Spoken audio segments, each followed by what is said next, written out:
Hey dear moms, so are you struggling with overwhelm and craving for some me time?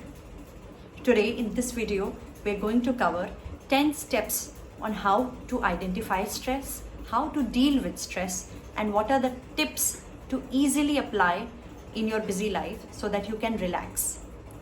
And I'll promise you, these tips are going to be very practical and quick tips. So let's dive deep into each of these relaxation techniques tailored just for you. So out of these 10 steps, the first and foremost is how to identify stress, how to even know that you are undergoing stress. See, stress is used as a buzzword these days. Everybody is saying that. Even kids, young age, teenagers, everybody is saying, oh, I'm too stressed or I'm too stressed. But what is it that you need to identify in terms of sign? So there are two things, mental signs and physical signs. Being a doctor, I can tell you that all the patients who come with anxiety, sleepless nights, headache, chronic fatigue, which is not related to any medical illness, it doesn't show up in any of the tests, they are often suffering from severe stress over a long period of time. So many people who come and tell me that nowadays I'm not able to focus on my work. Like, those are the mental signs. When your thoughts are so cluttered all over the place, you don't feel settled and you're always restless, so that you cannot even take care of the regular tasks and handle them efficiently. Those are the mental signs where you can work on. The second thing I want to highlight here is, once you've identified that you have stress, what to do next. Before you seek medical help, of course that's an important part, but before you jump into that, one thing that you can do on yourself is very simple, deep breathing technique. Now there are various tools out there. There are deep breathing coaches, breathing experts, and yoga trainers who can help you breathe properly. If you can get proper mentorship, nothing better than that. But if you can't, then there's a simple technique I'll show you today that you can practice.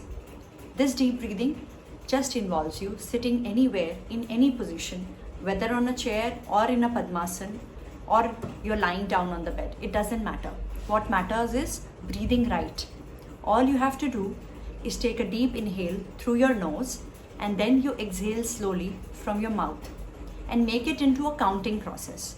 For example, if you inhale in the count of 8, like this,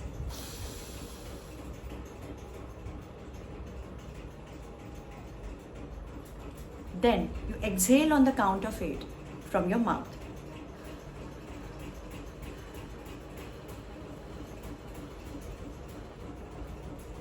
Like that, doing this for 10 rounds can instantly relax your calmed nerves.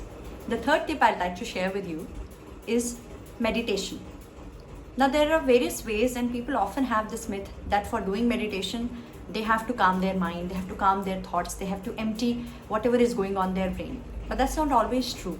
Meditation can be done in various forms. And there are people out there who are even doing moving meditations, yoga meditation, dance meditations. So it's all up to you. The idea behind meditation is to bring focus back to the present and help you relax. So that's the focus. Whatever meditation techniques helps you do that, you can follow. What I'm going to share today is a simple meditation technique where you say, suppose take a rose or a fresh flower, or maybe even artificial flower if it's easily available at your home. Look at that rose or that flower in your hand, a single flower, and keep looking at its petals, its intricate structure, its color and everything. And while you do that, you focus on your breath. Normal breath. You don't have to deeply inhale or exhale. Just the normal breath in and out, which is already happening in your lungs. You just bring your awareness to the normal breathing pattern that you're following. Maybe initially you see that you're inhaling very shallowly, as in you have fast breaths. But after a minute or two, you'll start relaxing a bit while you focus your attention on the image of the flower. Because why I chose flower? Because it's visually appealing, it calms your senses, and flower is an embodiment of something blooming, right? So we here tend to bloom the peace. The fourth tip that I'd like to share with you all is progressive muscle relaxation. So how to do that? It's very simple. You can sit or you can lie down, and you imagine focusing on each and every muscle starting from head till toe. So you take a deep breath and you say, this group of muscle on my head is getting relaxed, relaxed, relaxed. All the muscles of my face, relax, relax, relax.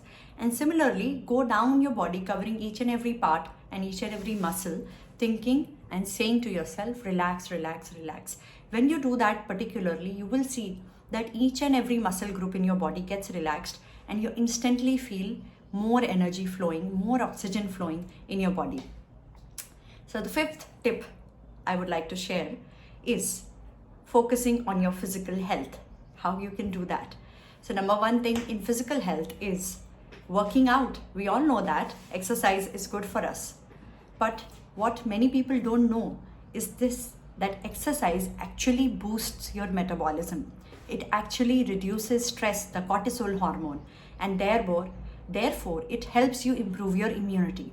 So when your immunity is good, you are in good health, good shape, then of course you'll be better able to take care of your kids and you will avoid absenteeism from office and work. Now tip number 6 is focusing on your sleep.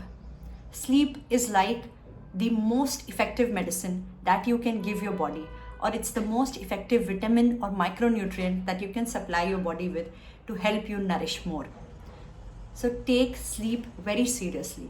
It's important. All humans need at least 6 to 8 hours of continuous, undisturbed, deep sleep. Now, deep sleep is very important.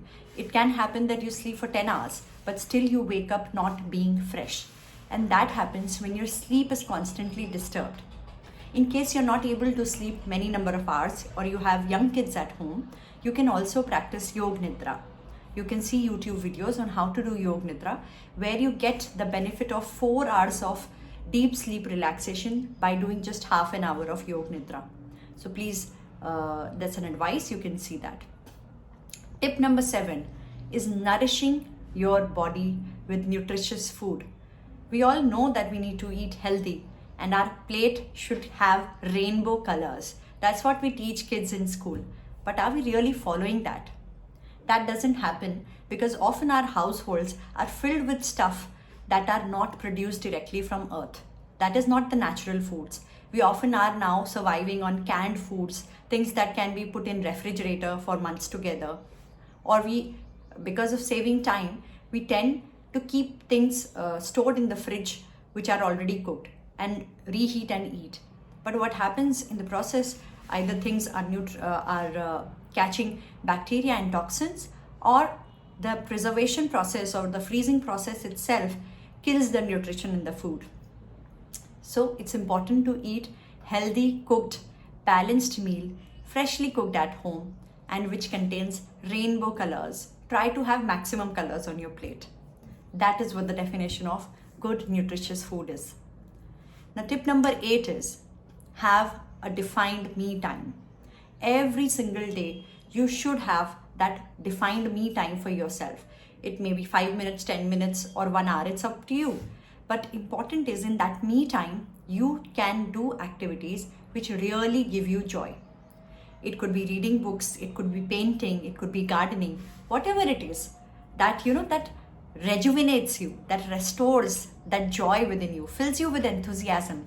And you will see enthusiasm flowing throughout your day if you do that one me time. 9th tip is ask for help. As mothers, we tend to do it all by ourselves, not seeking help from others. But in the process, we burn out often. After all, we are humans. We are not designed to be machines, work relentlessly 24/7, and then we go into victimhood, blaming it on others, that we don't get this on time, we don't get that in time, our expectations are not met, and often it all comes out on our spouse. So to prevent all this hassle, why not choose a way where we actually ask help in spoken words, not in form of expectations, but really going out there in a well respectful manner, ask for support from house helps, from parents, from spouse, from family, friends, and etc. etc. Whatever support groups you can get in touch with, stay in touch with them. And number 10, prioritize yourself. Prioritize your happiness. Do most of the things in your life that give you maximum happiness. Don't choose something just because it's making you a living. Don't choose a particular way of raising your child because that's what the research says. Do what you feel intuitively is right for you and your family. If you like these tips and if you'd like to know more about them in detail, do leave a comment in below so that I can make videos accordingly so that it can add more and more value to you. Thank you so much. Don't forget to follow, like, share and subscribe. See you in next video.